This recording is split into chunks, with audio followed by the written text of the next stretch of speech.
أنا جاي النهاردة أعرفك على أنواع الكهرباء. هي كمان الكهرباء ليها أنواع يا هندسة؟ هو إيه الكلام ده؟ مال ازاي بس؟ ما انا هقول لك ازاي.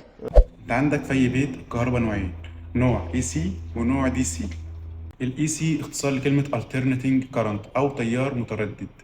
التيار المتردد ده هو اللي عندنا في كل بيت، اللي هو جاي من الحكومة أصلا.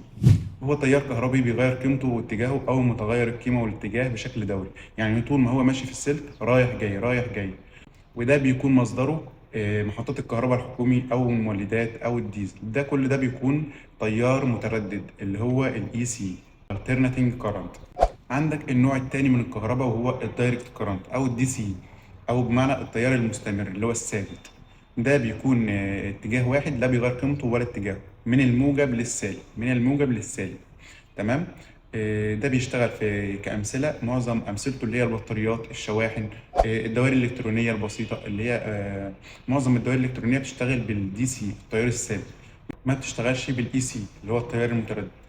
بسبب ايه؟ السبب ده هنشرحه في فيديو الجاي ان شاء الله. نيجي لاهم حاجه وهي الخصائص. ايه الخصائص بتاع ده والخصائص بتاع ده؟ عندك خصائص الاي سي اللي هو التيار المتردد او اللي هو التيار اللي هو زي الجاي من الحكومي او المحطات الكهربيه.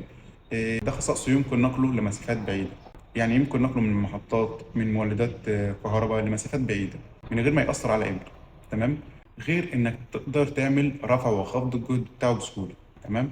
بالنسبه بقى للدايركت كارنت التيار الثابت، انك تقدر تخزنه او تحفظه في بطاريات او حجاره، على عكس الدي سي ما ينفعش تخزنه او تحفظه في بطاريات.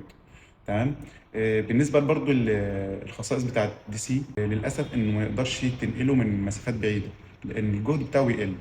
بس ده كان الفرق بين الاي سي والدي سي. والفيديو الجاي نوسع الصوره اكتر ان شاء الله. سلام.